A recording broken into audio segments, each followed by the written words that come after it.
Okay friends, so we discussed about key concepts in pinch analysis in our previous video, where we discussed about what is hot stream, what is cold stream, why cold stream is talked about, heat sink, and hot stream is heat source, the initial temperature and the supply temperature for both the kind of streams.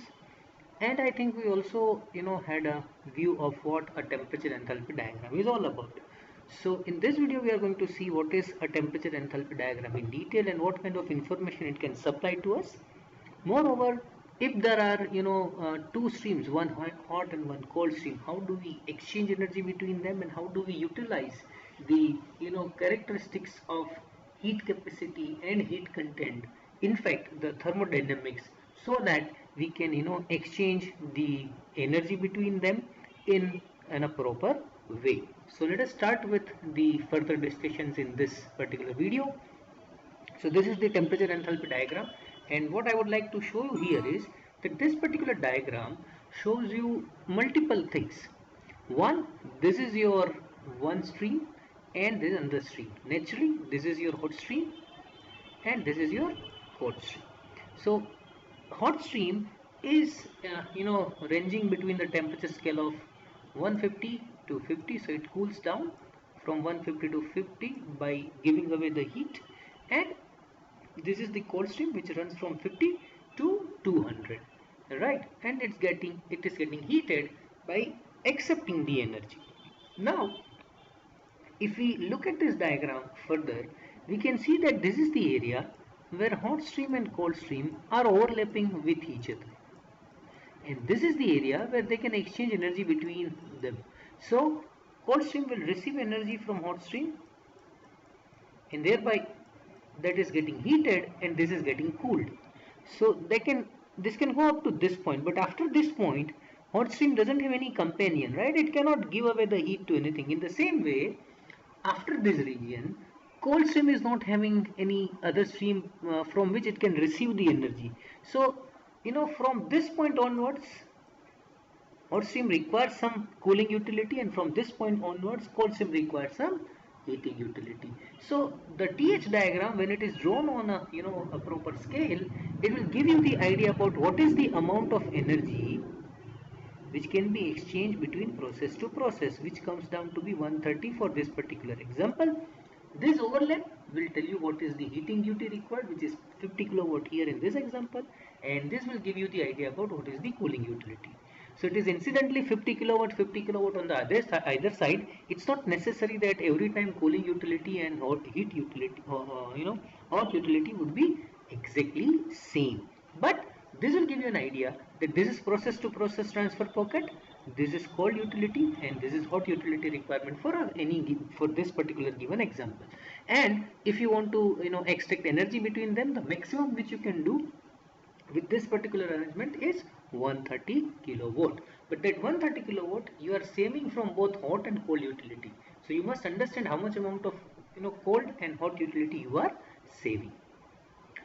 So let us try to understand some thermodynamics maybe, or some characteristics of this diagram. The differential heat flow dq when added to a process stream will increase its enthalpy H by Cp and into dt, where Cp is heat capacity flow rate. So this is something which we know. dq is mCp delta T. So you can see that this is written as capital C capital P. So it is not written specifically like classically as this, that is this. So this Cp is basically heat capacity flow rate. So what are we doing is we have merged the M of mCp into this. So M into Cp becomes C into P, and you can see that the units are also different. Right, so the mass flow rate would convert it into kg per second, so that second will, when divided with kilojoule, like kilojoule will be divided by second, with it converted into kilowatt, and kg will be cancelling out with each other, and hence what you have is, so when you multiply this with this, what you have is kilowatt per Kelvin. So Cp will always have its unit as kilowatt per Kelvin, and we will try to represent our stream in terms of heat capacity flow rate rather than only heat capacity, that is specific heat.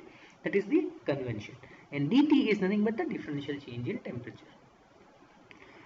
Hence, with Cp assumed constant for a stream requiring heating, that is a cold stream, from a supply temperature Ts to a target temperature Tt, the total heat added will be equal to the stream enthalpy change naturally. So that will be QCp delta, Q is equal to Cp delta Ta. So if I assume Cp to be constant, I can take it outside the integral term and I will have Cp equal to Tt minus Ts, which is equal to delta H for the given temperature interval.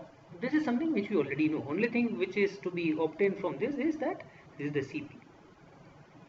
The slope of the line representing the stream is dt by dq. If I go back, right, the slope here, the slope for any given line is this, right? So this particular line, it is dt upon dq. For this particular line, it is dt upon dq, and that is nothing but, from this equation we can say that that is nothing but 1 by Cp. So more the Cp value, right, lesser will be the slope, right?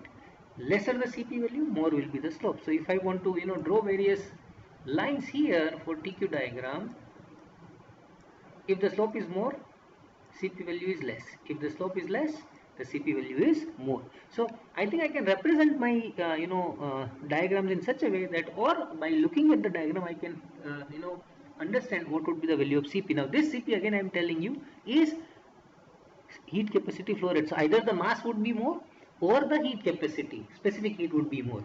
So that will be making it to be higher value. Higher value, lesser slope, lesser value, more slope, right? Okay. This will be helpful to you while we design heat exchanger network. So slope of a line, on TK diagram, you should be able to, understand. Like if I draw two lines, say for example, if I draw them parallel, you should know that, okay, they are the same Cp. Please consider them to be a parallel line. And if I draw it like this, you should be able to say that, okay, this slope is more compared to this, so the Cp here is less and Cp here is more. So this will be helpful to you when we design heat exchanger network. Not now exactly. So right now just understand that lesser Cp, more the slope, higher Cp, lesser the slope. Okay, so we are only interested in enthalpy changes of a stream. So a given stream can be plotted anywhere on the enthalpy axis. Now this is interesting. Provided it has the same slope and runs between the same supply and target temperature. So naturally, when I draw the same, two lines which are parallel to each other, I can say that their slope is same. But not only slope is same, I can say that the enthalpy is also same, right? Because I see, I'll tell you, enthalpy change is with reference to something. So when it is with reference to something, it is always it will never have an absolute value. We are always, if you remember from thermodynamics, we are always interested in delta H. We are never interested in enthalpy absolute value. Fine. So that will tell you, like, let us go to the next slide. So this will tell you that these are the two diagrams of the same process. This is something which we discussed, and this is where I have moved away this cold stream a bit, right?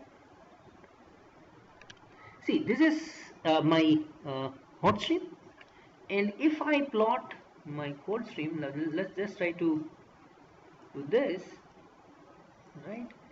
I have the same line here and same line here. If I draw a parallel line to this particular line like this is something which I have drawn here, and you can see that the distance between these two lines has increased. That is something which I have drawn here, right? So I moved away the cold stream horizontally. When I do that horizontally, what will happen? See, the temperature scale, like temperature should be same on starting and ending. So temperature has to be same, right?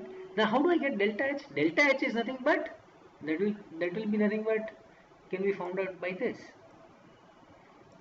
So the heat would be same here, whether I start from this to this or I start from this to this. You can just see that, right? So if I move this, when it is parallel, if I move this by this much amount, it will also move from here by this much amount. So total delta H would remain same. So I can take up the advantage of, because I am interested in absolute, I am interested in the value of delta H rather than the absolute value. So whether it is 50 to 2, let's say 225, or it is 75 to 250, it doesn't make any difference to me. Total should be, exactly same, right? So and the temperature scale should be same. So it has to be a parallel line drawn to this, right? And it has to be, having the same slope, and should be having the same temperature scale. If that happens, I can move either this line away from this, or I can move this line away from this, right? Like if this is the temperature scale, I just extend it here. I can just draw a parallel line here. So on a TQ diagram, this line and this line is same, correct? So I can move line either hot stream away or cold stream away. So I can make either cold stream further colder or hot stream further hotter. That's okay, right? Okay. So that way I can, sorry, not hotter or colder, but I can make their differences, more.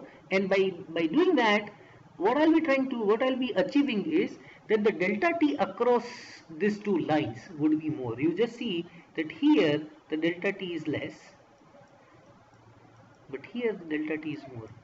What is the effect of that? Let us try to compare these two figures. The effect of that is that your process to process transfer heat has decreased.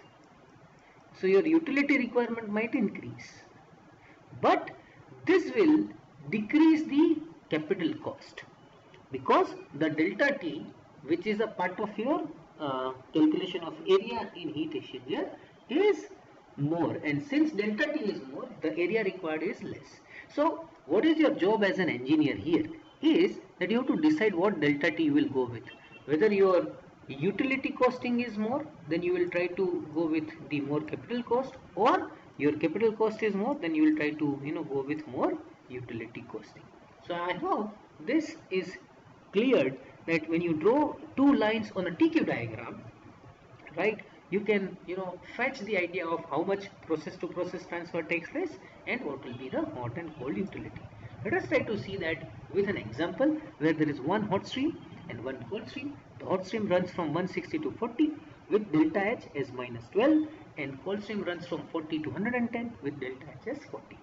The steam is available at 180 degrees Celsius and cooling water is available at 20 degrees Celsius as far as their cooling and heat, heating utilities are concerned. So let us try to draw them on the, on the diagram. So this is your hot stream running from 160 to 40, and this is your cold stream running from 40 to 110. So as I could draw here, this is the steam which is required, because this is the area of cold stream. It doesn't have any hot stream here, and this is the cold stream required. So cooling utility required or cooling water required, because you have hot stream but you don't have cold stream here. So this much amount, that is 1 megawatt, is supplied as a cooling utility.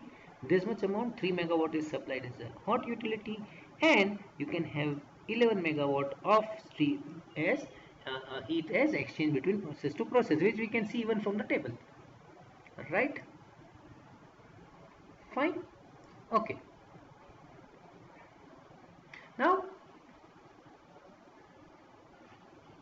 one thing which you have to keep in mind is, for feasible heat exchange between the two streams, the hot stream must at all points be hotter than the cold stream. So in this example, that is the case. So we don't need to worry about, but sometimes what happens that the temperature scales are not in our favor. So if temperature scales are not in our favor, even though the heat or the enthalpy is there, but we may not be able to exchange the entire amount, right?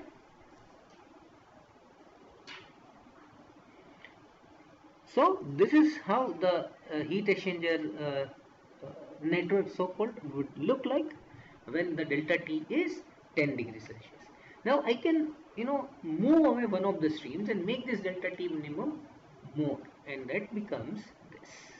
You can see that I have moved away cold stream from here, and this is your hot stream, this is your cold stream, but delta T minimum now is 20 degrees Celsius. The moment I have done that, the process to process transfer area has decreased, hot utility has increased from 3 megawatt to 4 megawatt, and cold utility has increased from 1 megawatt to 2 megawatt, and my process to process has decreased by 1 megawatt. So I can increase delta T minimum, so I have to just check what is more beneficial to me, whether this is more beneficial to me or this is more beneficial to me, right?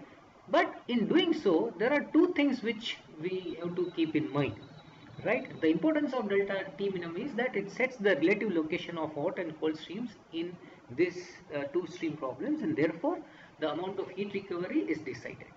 Setting the value of delta T minimum or QH minimum or QC minimum sets the relative location and the amount of heat recovery. So this is nothing but your energy target.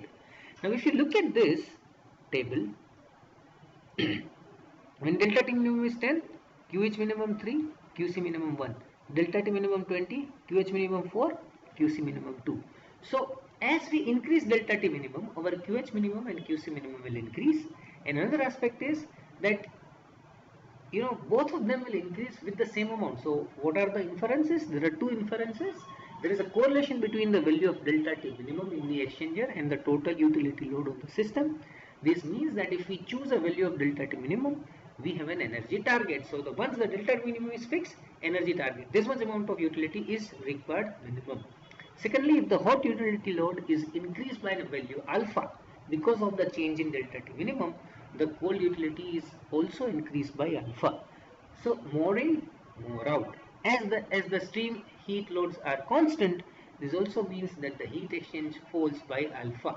So for any decrease in heat exchange, process to process heating in exchange of value alpha, you have corresponding increase in alpha of hot and corresponding increase of alpha in cold. So basically it is a 2 alpha increase in the utility. So I think we'll stop here today in this video, and when we meet next time, we'll talk about multiple streams. So how do we, in industry, we'll not have one stream, we'll have multiple streams. So what we'll try to do is we'll convert multiple stream into one combined stream, like all the hot streams combined to represent to be represented as one hot stream, all cold stream combined to be represented as a one cold stream. So till then, goodbye, and we'll see this when we meet next time. Thank you.